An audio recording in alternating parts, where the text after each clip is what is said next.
आप देख रहे हैं पाकिस्तानी खबरों, तज्जियों, तबसरों और अंदरूनी कहानियों पर मुश्तमिल शो इरफान हाशमी और इब्राहिम राजा के साथ दो टोक।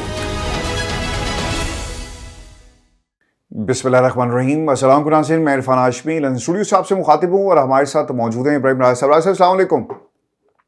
वालेकुम अस्सलाम। व्यूअर्स, प्रोग्राम शुरू करने से पहले आप तमाम दोस्तों से दरखास्त है कि आप चैनल को ज़रूर सब्सक्राइब कर लें। 3 खबरों पर हम तफसील से बात करेंगे। पहली खबर, आज अडयाला के बाहर 10,000 अफराद इकट्ठे होंगे और कॉल दी गई थी अलीमा खान की तरफ से। पाकिस्तान तहरीक इंसाफ की जो कायदीन हैं, क्या वो आएंगे, जिनमें बैरिस्टर गौहर हैं। ये जो धोखा ब्रिगेड है राजा साहब, क्या ये आएगी? इसकी तफसील आपके साथ हम शेयर करेंगे व्यूअर्स आज की इस नशिस्त के अंदर। और फिर अलकादिर ट्रस्ट केस की समाअत भी हो रही है। कल नहीं लगाई गई थी ये जो दरख्वास्त थी, लेकिन आज इसकी सुनवाई हो रही है। इसे फिक्स किया गया, धरना दिया था अलीमा खान ने, उसके बाद ये मुमकिन हो सका। और अब क्या इसका एक एंगल निकलेगा और अदालत में जो कार्रवाई है इसका भी मुकम्मल हाल वाला आपके साथ हम शेयर करेंगे। और फैमिली से मुलाकात का दिन, क्या मुलाकात करवाई जाएगी? और सोहेल अफरीदी का जलसा जो उन्होंने ऐलान किया है गालिबन 9 अप्रैल के लिए। राय साहब, आपने खबरें देखी होंगी।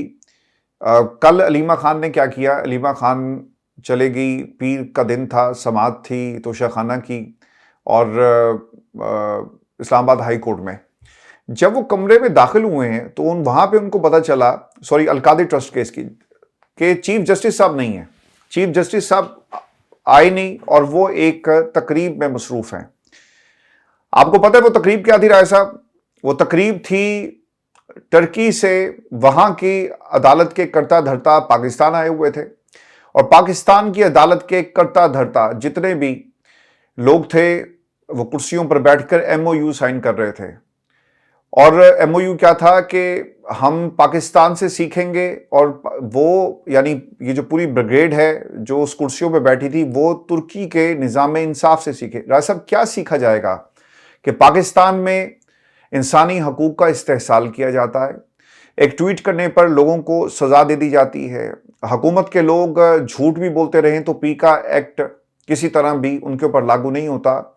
आप का ताल्लुक अगर हाउस ऑफ शरीफ से, आप जितने मर्जी महंगी जहाज़ खरीदें, आप महंगी गाड़ियों में फिरें, आपके बच्चे उनकी शादियों को पाकिस्तान के टेलीविज़न चैनल्स पर दिखाया जाए, हर एंगल से कवर करें क्योंकि आप रियासत के सब कुछ है। लेकिन पाकिस्तान में अदालतें ये पूछती नहीं है कि ये टैक्स पेयर का पैसा था, ये कहां से आया, क्योंकि आपने अदालतों के इख्तियार को ख़त्म कर दिया। राय साहब, पाकिस्तान में फॉर्म 47 की हुकूमत बनाई जाती है, अरबों का कर्जा, अरबों के फंड्स और अरबों पैसा, अरबों रुपया जो है वो काबीना में तकसीम किया जाता है, अपने लोगों में तकसीम किया जाता है, लेकिन पाकिस्तान की आवाम के ऊपर एक पैसा खर्च नहीं होता। महंगी गाड़ियां हैं, इन गाड़ियों में महंगा पेट्रोल, अब तो खैर राय साहब बहुत महंगा हो गया, ये पेट्रोल इनको मुफ्त मिल रहा है। ब्यूरोक्रेसी का मुंह बंद किया जा रहा है। इस ब्यूरोक्रेसी के मुंह को बंद करके वो सब कुछ करवाया जा रहा है जो किसी भी एक आमिराना दौरे हुकूमत में होता है। यानी आप हर चीज को कंट्रोल कर लें। तो राय साहब, पाकिस्तान की अदालतें हरकत में नहीं आती। मिलिट्री कोर्ट्स के अंदर फैसले होते हैं।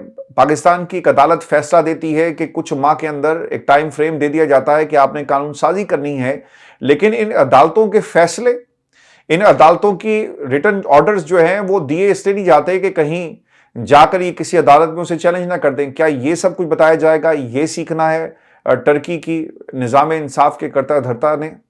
राज साहब, आज पाकिस्तान में आम आदमी को इंसाफ नहीं मिलता। पहले उम्मीद होती थी, आपको राय साहब मालूम है कि मैंने अपना जो करियर था एज अ कोर्ट रिपोर्टर इसका आगाज किया और अदालती भीड़ के अंदर सुबह सुबह ना 7 बजे के करीब हाई कोर्ट के अंदर चीफ जस्टिस की अदालत लगती थी और पहले 10 से 15 मिनट अखबारात के अंदर जितने भी खबरें और जो आपके आवाम से जिनका ताल्लुक था उसके ऊपर सू मोटो एक्शन लिया जाता था। आईजी को तलब कर लिया जाता था, इसके साथ साथ वज़ीर आला को बुला लिया जाता था, वज़ीर आज़म के नाम जो है अटॉर्नी जनरल के जरिए पैगाम भेजा जाता था। ये सब कुछ हमने होते हुए देखा है। लेकिन आज क्या इस सिस्टम के अंदर ये एमओयू साइन हुआ है कि भाई हमने तो अपने सिस्टम को, अपने लोगों को कंट्रोल कर लिया, अगर आपने कुछ सीखना है तो आए हम आपको ट्यूशन देते हैं। तो ये ट्यूशन वाला मामला है, इसमें पाकिस्तान की अवाम, अलीमा खान, आज आपने देखा कि कल का जो माहौल था और आज जिस तरह से तारीख मिली है, उन्होंने धरना दे दिया। उन्होंने कहा जी मैं नहीं जाऊंगी, जब तक मुझे मेरे भाई की तारीख के हवाले से कोई हुक्मनामा नहीं देता।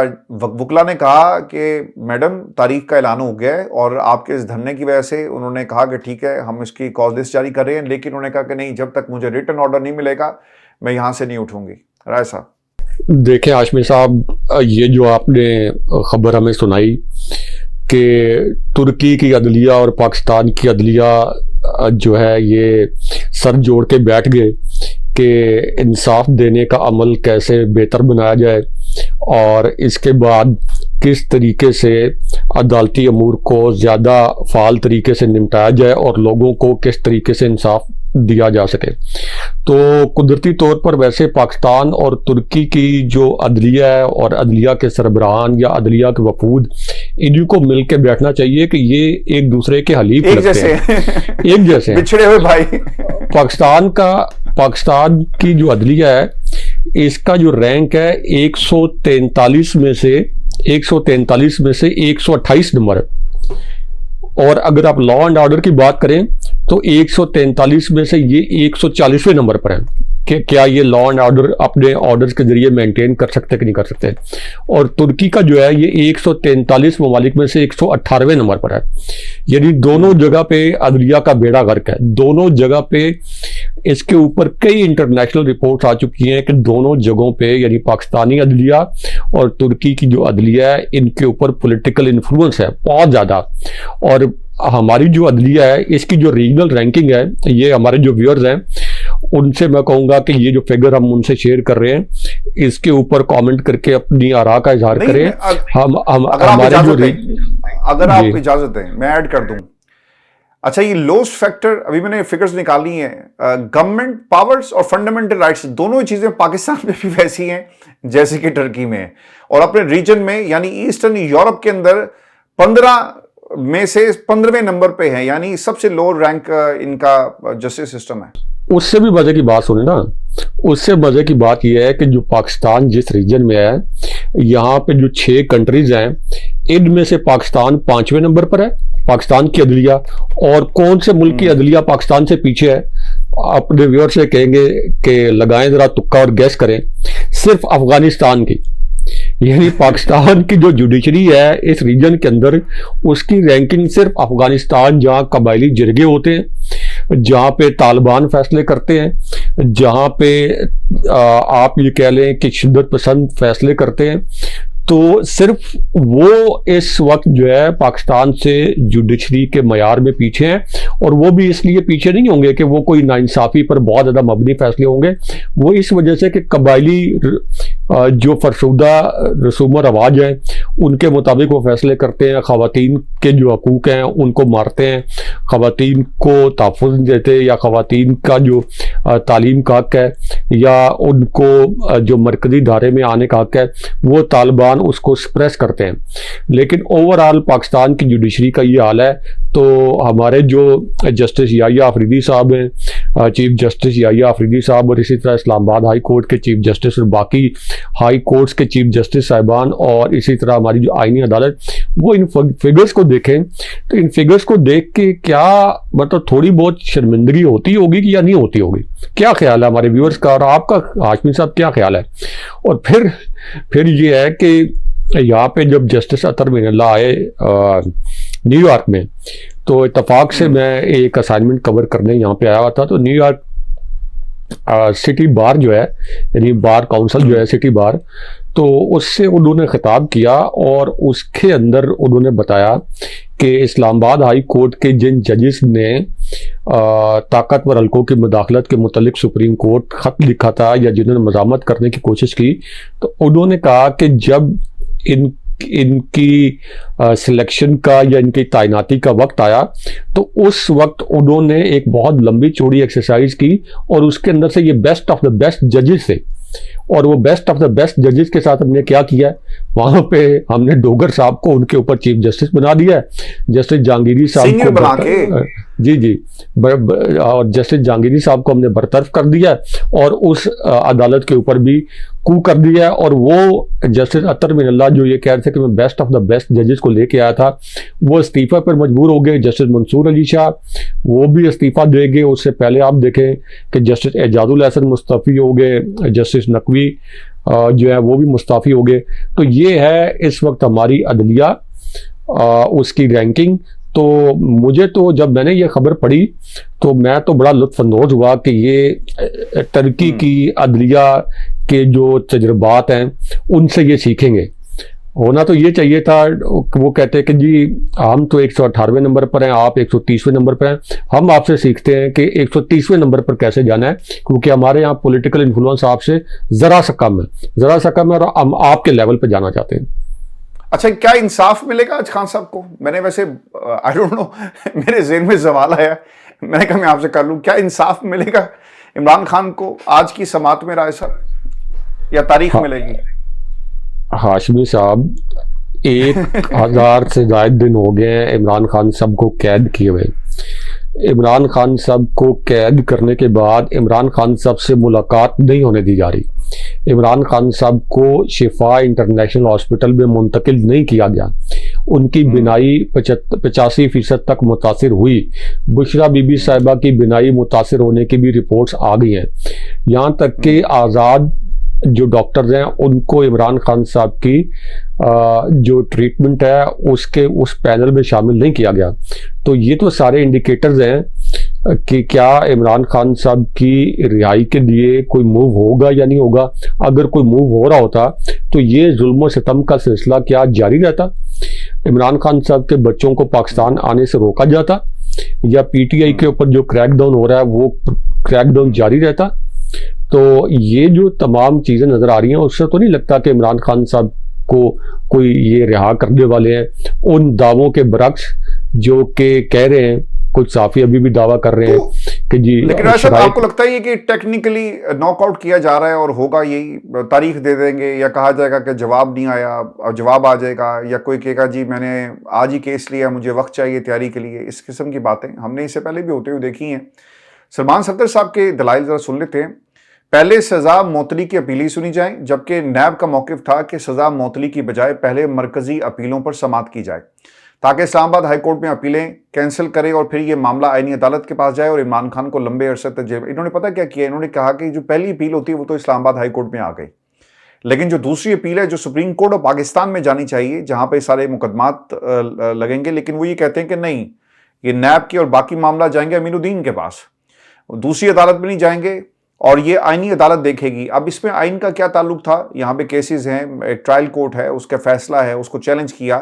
तो इस तरह से राय साहब टेक्निकली इमरान खान को सजा ये सुप्रीम कोर्ट ऑफ पाकिस्तान से भी दिलवाएंगे और तमाम जो उनके मवाक़े हैं उनको एक एक करके ख़त्म करेंगे और ये कहेंगे कि देखिए हम कुछ नहीं कर सकते, कल को अगर कहीं से प्रेशर आ गया, ये फैसला पाकिस्तान की सबसे बड़ी अदालत का है, हमने इमरान खान को सजा नहीं दी, अदालतों ने दी, अब अदालतों के पास जाएं। अगर पाकिस्तान के अंदर जिस तरह से खान साहब को रखा हुआ है, रखा तो ताकतवरों ने है, लेकिन ये सारा मुद्दा पाकिस्तान की अदालतों पर डालकर या उनसे ये काम लेंगे और कल को अगर कोई मामला हो, बाहर से भी प्रेशर आए, हालात बदलते राय साहब देर नहीं लगती। डोनाल्ड ट्रंप के हालात जिस तरह से तेजी से बदले हैं वो पूरी दुनिया देख रही है। तो आपको लगता है कि ये आखिरी मार्का होगा जहां पे हुकूमत हाथ खड़े करके सारा मुद्दा जो है वो अदालतों में डाल देगी? इसका कॉन्टेक्स्ट भी मैं थोड़ा सा बयान करता हूँ और एक छोटा सा वाकया जो रह गया था टर्की के हवाले से। हाशमी साहब, मैं टर्की गया, इस्तांबुल, और वहाँ हमने थोड़ा एक स्टडी करनी थी कि यहाँ का पॉलिटिकल सिस्टम कैसे काम करता है, यहाँ का अदलिया का सिस्टम कैसे काम करता है और यहाँ मीडिया कितना आज़ाद है। तो बतौर साफ़ी और बतौर एक चैनल के ब्यूरो चीफ के तौर पर मैं जब वहाँ गया तो पता ये चला कि कुछ ही अरसे के बाद वहाँ का जो सबसे बड़ा मीडिया ग्रुप है, जो सबसे बड़ा मीडिया ग्रुप जिसको ज़मान ग्रुप कहते थे, उसके चीफ एडिटर को गिरफ्तार कर लिया गया। उसके बाद जो वो अखबार था उसको कोमिया लिया गया और बाकी जितने न्यूज़पेपर्स, वो तो पहले वैसे ही कंट्रोल में थे, लेकिन जितने न्यूज़पेपर्स जो कि ज़रा सी भी कोई इख्तलाफी आवाज़ निकालते थे उन सबको बंद कर दिया गया। तो ये एक और मुमासलत है इस वक्त पाकिस्तान के हालात में और तुर्की के हालात में कि जहां वहां भी मीडिया को मुकम्मल तौर पर सप्रेस किया गया है और यहाँ भी यानी पाकिस्तान के अंदर भी मीडिया के ऊपर मुकम्मल तौर पर सप्रेशन है। जो आपने बात की कि क्या इमरान खान साहब को कोई टेक्निकल ग्राउंड्स के ऊपर उनकी दरख्वास्त को इल्तवा में डाल दिया जाएगा या मुस्तरद कर दिया जाएगा, तो आजमी साहब ना कोई टेक्निकल ग्राउंड है, ना कोई लीगल ग्राउंड है, ना कोई एथिकल ग्राउंड है, यानी ना कोई कानूनी जवाज़ है, ना तकनीकी जवाज़ है, ना कोई अखलाकी जवाज़ है। उनके पास जो लिखा लिखाया फैसला आएगा वो लिखा लिखाया फैसला पढ़ेंगे और फैसला कब आएगा, जिस वक्त ये समाज शुरू होगी उससे बहुत पहले से माइंड मेकअप हुआ होगा कि ये फैसला है, और जिन्होंने फैसला लिख के भेजना है उन्होंने सारे नुकात भी लिख के भेज देने हैं, उन्होंने उसके सारे जवाब भी लिख के भेज देने हैं, उन्होंने उसके सो कॉल्ड लीगल पॉइंट्स जो हैं वो भी लिख के भेज देने हैं कि आपने ये पॉइंट्स लिख दें या हम जो लिख के भेज रहे हैं आपने पढ़ देने हैं। तो ये तो ऐसे ही है कि जैसे हम मिसाल देते हैं कि वो गन्ने का रस निकालने वाली मशीन के पीछे आप गन्ना डालते हैं और आगे वो रस निकलता है, तो उनको जो फैसले लिखे लिखाए आते हैं तो वो तो मुअज़्ज़ज़ जज साहिबान वही फैसले पढ़ेंगे। इस वक्त तो आपकी हाई कोर्ट्स और जो सुप्रीम कोर्ट है उस पर तो अमली तौर पर जुडिशल कू हो चुका है, जुडिशल मार्शल लॉ लग चुका है। राज साहब, अल्लाह ताला रहम करे, और सिचुएशन कोई अच्छी नहीं लग रही इस्लामाबाद हाई कोर्ट से जो खबरें भी आ रही हैं, और फिर उसके बाद मुझे लगता है ये कि अदालतों के ज़रिए इमरान खान की सज़ा को ये फाइनलिटी की तरफ लेकर जाएंगे, और फिर आखिरी एक उम्मीद बचती है और वो है सदर साहब, और आई डोंट नो कि वो सदर साहब क्या करेंगे, लेकिन ये मामला जो है उसी तरफ जाता हुआ नज़र आ रहा है। अच्छा, वो सदर साहब का भी बताए ना हमें, वो उनकी साहबजादी ने ये कहा कि सदर साहब का जो है वाहिद पाकिस्तान के पॉलिटिशियन हैं और वाहिद सदर हैं कि जिनका बैरून मुल्क कोई अकाउंट नहीं है। तो ये जो काम ना बेटियां ही करती हैं। पहले भी एक बेटी ने कहा था कि मेरी लंदन तो क्या पाकिस्तान में कहीं जायदाद नहीं है, दूसरी बेटी ने कहा कि मेरे अब्बू का दुनिया में कोई अकाउंट नहीं है, सारा पैसा पाकिस्तान में सरमायाकारी के जरिए आपको नजर आएगा। ऐसा नहीं, ये मोरूसियत के जरिए जो मुसल्लत होते हैं वो ये करते हैं। बेटियां तो बहुत बड़ी नेमत होती है, और मेरा ख्याल है कि दुनिया का सबसे खूबसूरत, कुदरत का सबसे खूबसूरत तोहफा जो है वो बेटियां होती हैं। लेकिन क्योंकि ये मुसल्लत करदा बेटे या बेटियां जो मोरूसियत की शक्ल में मुसल्लत हुए हैं, ये इनका काम है। लेकिन इसके अंदर आप देखें ना कि एक चीज ना आप तफसील से बात कीजिएगा। एक चीज में राज साहब, कभी किसी चोर डाकू ने जाके अपनी औलाद को ये कहा है? कभी हमने दुनिया में कोई मिसाल सुनी है कि बेटे मैं आज फलान जगह डाका डाल के आया हूं और ये कमाई जो खाना खा रहे हो उस डाके और चोरी का पैसा है? मेरा ख्याल है कि ज़रदारी साहब को बैठ के बताना चाहिए कि उनको मिस्टर 10% क्यों कहते थे। दुनिया के बड़े बड़े सरबराहान जब उनसे हाथ मिलाते थे राय साहब, तो वो बाद में एक जोक बन गया था, मजाक बन गया था कि भाईजान तुसी अपनी उंगलियां ज़रा काउंट कर लो, क्योंकि ज़रदारी साहब ने कहीं हाथ से उतार तो नहीं ली। फिर दुनिया में राय साहब करिकुलम के अंदर करप्शन के किस्से इनके, अमेरिका में जदादें इनकी, दुबई में जदादें इनकी, और दुनिया में वो वॉल स्ट्रीट, वाशिंगटन पोस्ट और वॉल स्ट्रीट जर्नल ने इनके ऊपर पूरे आर्टिकल्स लिखे कि किस तरह 50 से ज़ायद इनके ऊपर मुकदमात थे जिन्हें इन्होंने अपनी हुकूमतों में एक एक करके ख़त्म करवाया। हुकूमत आ जाए ना राय साहब, तो फिर जज भी आपके होते हैं, अदालत भी आपकी होती है, गवाह भी आपके होते हैं। एक पैटर्न आपको मिलेगा इनके केसेस में, या गवाह गायब हो जाता है या फाइलों को आग लग जाती है। ज़्यादातर केसेस के अंदर टेक्निकली इनको रिलीफ मिला है। या राय साहब, जो रिसेंट उनकी सबसे बड़ी एग्जाम्पल है वो है जरदारी साहब ने जो अस्तना लिया कि कल को कोई इनके ऊपर हाथ न डाल सके। जी, जो इनका मनी लॉन्ड्रिंग का केस था उसके अंदर इन्होंने प्ली बारगेन की। तीसरी शख्सियत के जरिए इनका न्यूयॉर्क के अंदर एक अपार्टमेंट था जो इन्होंने अपने गोशवारों के अंदर डिक्लेयर नहीं किया हुआ था, नैब ने इनके ऊपर केस किया। तो इससे पहले भी जो मियां नवाज शरीफ के दौर में और शरीफ खानदान के दौर में इन पर केसेस हुए। तो अगर जरदारी साहब इतने बेगुनाह हैं और ये समझते हैं कि उनको बेगुनाह जेल काटनी पड़ी, तो अब तो वो सदर हैं, इससे पहले भी सदर रहे, तो लगे आज शरीफ खानदान के ऊपर मुकदमा कर दें वो, और लगे आज जो है वो शहबाज शरीफ पे कर दें। मियां नवाज शरीफ भी माशाल्लाह हयात हैं, उन पे कर दें कि आपने मेरी जो जवानी है जो वो आपने जेल के अंदर ज़ाया कर दी। हालांकि सबको पता है कि उनकी जेल किस किस्म की थी, किस तरह वो जेल से मुल्का जो मकानात थे और जो कोठियाँ थी, जो बंगले थे, वो वहाँ पे रहे।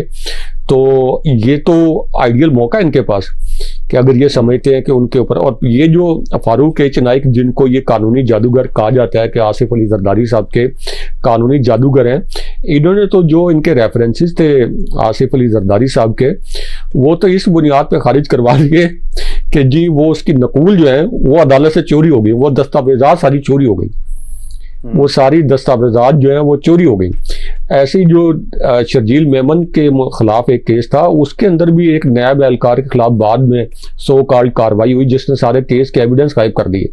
तो आप अंदाजा करें कि जो स्विस अकाउंट्स वज़ीर-ए-आज़म घर चला गया था, मेरा ख्याल है कि बेटी ने बख्तावर ने शायद ये तारीख पढ़ी नहीं है, या पढ़ी होगी तो उसको उन्होंने मेरा ख्याल नजरअंदाज कर दिया। अब तो सुनने में आ रहा है कम्युनिटी नोट्स लग गए इनकी ट्वीट के ऊपर, और साथ साथ लोगों ने अटैच किया कि ये देखें ये भी झूठ, ये भी झूठ, ये जताते हैं। मुझे जियो न्यूज़ का, चूंकि मैंने जियो न्यूज़ में बहुत अरसा काम किया है और दुबई मीडिया सिटी में भी बहुत अरसा काम किया, तो मुझे जियो न्यूज़ का वो क्लिप याद है हाशमी साहब कि हमारे जो हाई कमिश्नर हैं वाजिद शमसुल हसन, ये स्विट्ज़रलैंड में ये हमारे जो जब स्विस हुकूमत ने कहा हमें प्रूफ दिए कि आपकी मनी लॉन्ड्रिंग के जरिए यहाँ रकम पार की गई है, तो इन्होंने वहाँ से वो ब्रीफ केसेस के जरिए इन्होंने वहाँ से वो डॉक्यूमेंट्स निकाले। वो जियो न्यूज़ के ऊपर वो क्लिप मुझे आज तक याद है और वो खबर आज तक याद है। वो वैसे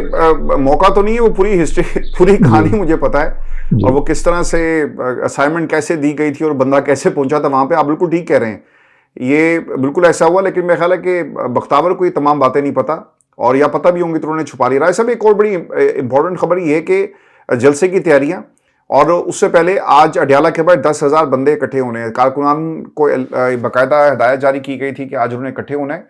अच्छा, इसमें जो डेवलपमेंट ये हुई है, ये मैं कुछ तफसीलात शेयर कर देता हूँ। एक तो सेक्रेटरी जनरल PTI सलमान कमराजा, वज़ीर आला खैबर पख्तूनख्वा सोहेल अफरीदी साहब, अब देखना ही होगा कि ये जाते या नहीं जाते, लेकिन इन्हें जाना चाहिए। अडयाला के बाद 10,000 बंदों का टास्क था, अगर ओहदेदारान जाएंगे तो इनको भी जाना चाहिए। और आज इस हवाले से खबर भी आ जाएगी कि वहाँ पर क्या माहौल था। और देखिए, इन्होंने जानबूझकर जिस दिन केस है, तारीख है, उसी दिन इनका मुलाकात का मामला भी जानबूझ के रखा गया है। मुलाकात के लिए जो लिस्ट है जी, बैरिस्टर गोहर हैं, सलमान कमराजा, अली जमान फतेहुल्लाह बरकी हैं, मलिक एहसन कादिर हैं, मारिया खान बलोच हैं, और इसके साथ साथ एक और लिस्ट भी शामिल की गई, बहनें हैं जिनको मुलाकात की अब इजाज़त मिलती या नहीं मिलती। लेकिन ऐसा सब जलसे के हवाले से अब एक ख़ास ऐलान ये किया गया है कि अगर इन्होंने 9 तारीख के जलसे की इजाज़त नहीं दी तो फिर ये क्या करेंगे, ये लॉन्ग मार्च का ऐलान कर देंगे। सोहेल अफरीदी कहते हैं कि सड़कों पर आने का यही वक्त है, तुम्हारे ड्रोन हमलों, जेट हथियारों की बमबारी में शहीद होने से बेहतर है कि पाकिस्तान में आइन और कानून की सरबलंदी की जदोजहद में गरीब शहीद हो जाए। हमारे दोस्त ममालिक जो अपने पैसे वापस मांग रहे हैं, याद रखें अगर ये सारे पैसे वापस चले गए तो पाकिस्तान में सांस लेना तंग हो जाएगा। आपके सांस लेने पर भी टैक्स लागू होगा और आवाम टैक्सों के बोझ तले दब जाएगी। ये मुसलसल बंद कमरों में फैसले कर रहे हैं, इनके फैसलों का खुमियाजा आवाम भुगत रहे हैं। खैबर पख्तूनख्वा असम्बली जरगे में तमाम सियासी जमातों ने, तमाम मकातिब फ़िक्र ने मुश्तरका कहा कि हम मिलिट्री ऑपरेशन के ख़िलाफ़ हैं। मैं जो भी गुफ्तगू करता हूँ खैबर पख्तूनख्वा की आवाम से उसे ऑन करती है। वादी तेहरा में उन्होंने बर्फ़ पर ऑपरेशन किया और लोगों को नकल मकानी पर मजबूर किया। 9 अप्रैल को बारिश होगी, गर्मी होगी, सर्दी होगी, तहरीक इंसाफ का कारकुन लियाकत बाग पहुंचेगा। हम 9 अप्रैल को पेशावर से रावलपिंडी काफिले की सूरत में रवाना होंगे। रास्ते में काफिले में शुरका शामिल होते जाएंगे। मानसून सीज़न के लिए खैबर पख्तूनख्वा मुकम्मल तैयारी कर रही है। 9 अप्रैल को अगर हमें लगा कि ये हमारा गला घोंट रहे हैं, हमें बंद गली में धकेल रहे हैं, तो फिर लॉन्ग मार्च समेत पूरे पाकिस्तान में एहतजाज समेत मुख्तलिफ ऑप्शंस पर गौर किया जाएगा। आपको लगता है ये कि अगर इजाज़त ना मिली तो ये लॉन्ग मार्च की कॉल दे सकते हैं राय साहब? देखें, सोहेल अफरीदी साहब ने थोड़ी देर से सही लेकिन अच्छा मूव किया है। देर आयद दुरुस्त आयद, और लियाकत बाग में जलसा बहुत सिंबॉलिक होगा, और जलसा नाकाम करने की जितनी कोशिशें की जाएंगी उतना ज़्यादा इस जलसे को एक्सपोजर मिलेगा, उतने ज़्यादा इसके ऊपर वीलॉग्स होंगे, उतने ज़्यादा ट्विटर के ऊपर क्लिप्स वायरल होंगे, उतने ज़्यादा इंस्टाग्राम के ऊपर स्टोरीज वायरल होंगी और लाखों की तादाद में टिकटॉक भी बनेंगे। तो ये एक अच्छा मूव है कि ये बताया जाए कि हमारे पास स्ट्रीट पावर भी है, हम कानूनी तौर पर इस जलसे के लिए इजाज़त मांग रहे हैं और अगर हमें ये इजाज़त ना दी गई गैर कानूनी तरीके से, जिस तरीके से इस जलसे को रोकने की कोशिश की जा रही है, तो हम लॉन्ग मार्च का ऐलान करेंगे। अब वो लॉन्ग मार्च का ऐलान यदि क्या वो उसी दिन होगा, जाहिर है कि उसी दिन तो नहीं होगा कि उसी वक्त बगैर तैयारी के वो वहीं से लॉन्ग मार्च शुरू कर दें, वो तो शायद इम्पॉसिबल होगा। लेकिन अल्टीमेटली ये जलसा अगर हो भी गया और बहुत कामयाब होगा, इन आइदर केस इसको रोकेंगे तब भी ये कामयाब होगा, इसको नहीं रोकेंगे तब भी ये कामयाब होगा, ये तो तय है। हर पैमाने पे इसको परख लेंगे आप, ये तय है। जो इसने नैरेटिव बिल्ड करना है उस हिसाब से भी ये एक बड़ा पावरफुल शो होगा। अब इस पूरी सूरत हाल में लॉन्ग मार्च इनको हर सूरत में करना होगा, यानी जलसा की इजाज़त मिले ना मिले, और उसके लिए इनको तैयारी से आना होगा। और लॉन्ग मार्च के बाद आपने यहाँ बैठना है डी चौक में पुरम तरीके से। पीटीआई का रिकॉर्ड है कि इसने पुरम तरीके से लाखों अफराद की शिरकत वाले जलसे किए हैं। ये पहले भी लॉन्ग मार्च लेके आए थे, कोई तोड़ फोड़ नहीं हुई थी, यहाँ तक कि कोई गमला तक नहीं टूटा था। ये तो पहले राना सनाउल्लाह ने जुल्म किया और उसके बाद दोबारा जो इनका लॉन्ग मार्च आया था उसमें हमने देखा कि किस तरीके से गोलियां चली। तो ये एक पुरम एहतजाज लेके आए, लॉन्ग मार्च लेके आए, डी चौक में बैठे और गैर मुय्यना मुद्दत के लिए वो, लेकिन इनकी अपनी तैयारी कम से कम 10, 12, 14 दिन की तैयारी होनी चाहिए और ये बहुत लेट नहीं होना चाहिए। मई के अंदर आपकी ईद उल अज़हा आ रही है, जाहिर है कि जब ईद उल अज़हा आ जाएगी तो उसके बाद फिर आखिरी वीक में प्रॉब्ली 27 मई को शायद कुर्बानी से पहले कहीं कुर्बानी ना हो जाए, ये भी देखना पड़ेगा तो, कि जिस तरह से आप उससे पहले ये प्लान करें। इस्लामाबाद का मौसम भी अब गर्म होना शुरू हो जाएगा बहुत तेजी के साथ, तो आपको वो लॉन्ग मार्च भी, यानी 9 अप्रैल को आप ये कर रहे हैं तो आपकी 24-25 अप्रैल तक जो है, जो भी वीकेंड आ रहा है आगे, तो उसके ऊपर आपको ये लॉन्ग मार्च शुरू करना चाहिए। अगर आप इंतज़ार करेंगे ज़्यादा तो उतने हालात आपके लिए ज़्यादा मुश्किल होते जाएंगे। और सुहेल अफरीदी से लोगों की चूंकि तवक्कुआत बहुत हैं, उनसे लोगों की मोहब्बत बहुत है, पीटीआई के लोगों की, लेकिन हम ये देख रहे हैं कि वही लोग जो उनसे बहुत ज़्यादा तवक्कुआत रखते हैं वो उनसे सवालात भी कर रहे हैं और इन सवालात पे किसी को इरिटेट नहीं होना चाहिए, क्योंकि जिससे तवक्कुआत होती है सवालात भी नहीं होते। जी जी बिल्कुल आप ठीक कह रहे हैं। 2-3 खबरें बड़ी जरूरी और मैं चाह रहा हूँ इस पर आप क्विकली कमेंट भी करते हैं, हमारे पास ना टाइम थोड़ा है। शेर अफजल मरवत का दावा, मैं सिर्फ इतनी सी गुजारिश करूंगा कि जिस दिन मेरी खान से मुलाकात हो जाए, उनकी मुकम्मल हमायत हासिल हो, तो फिर सिर्फ एक ही ऐलान काफ़ी होगा 10,000 लोगों को निकालने के लिए, चूंकि इससे पहले भी हमने इस्लामाबाद में, रावलपिंडी में लाखों लोग सड़कों पर निकाले। ये कह रहे हैं कि जी मैंने निकाले हैं। अच्छा, फिर सेनेट के इलेक्शन की बात आ रही है और सुनने में आ रहा है कि बुशरा बीबी का ड्राइवर भी सेनेट उम्मीदवार के तौर पर सामने आ गया। गुलाम बादशाह बुशरा बीबी का ड्राइवर है। और ये जाली खबर है, ये जाली खबर है। अच्छा ये खबर जाली है जी, इसको ये रोकते हैं। अच्छा, इसके बाद ये खबर जाली है। इसकी असल खबर जो ना, प्रोग्राम का टाइम ज्यादा हो गया, अगले में शेयर करेंगे, लेकिन ये खबर जाली है जी। अच्छा, ये खबर जाली है। फजल रहमान साहब ने भी प्रेस कॉन्फ्रेंस की है और वो ये कहते हैं कि हम तहरीक चलाने का ऐलान कर रहे हैं। अब पता नहीं कहाँ तहरीक चलेगी, किसके लिए चलेगी, हलवे की देग पकेगी, कैसे पकेगी। पहले तो ये आगे थे कि मुल्क के अंदर महंगाई हो गई है, आज पेट्रोल जो है उसने रिकॉर्ड तोड़ जो कामयाबियां हुकूमत समेट रही है वो पूरी दुनिया देख रही है। व्यूअर्स, ये हमारी आज की नशिस्त थी। अपने कमेंट जरूर भेजिएगा, चैनल को सब्सक्राइब करना मत भूलें। मुझे और राय साहब को इजाजत दें, आपसे कल दोबारा मुलाकात होगी अल्लाह ने के बाद।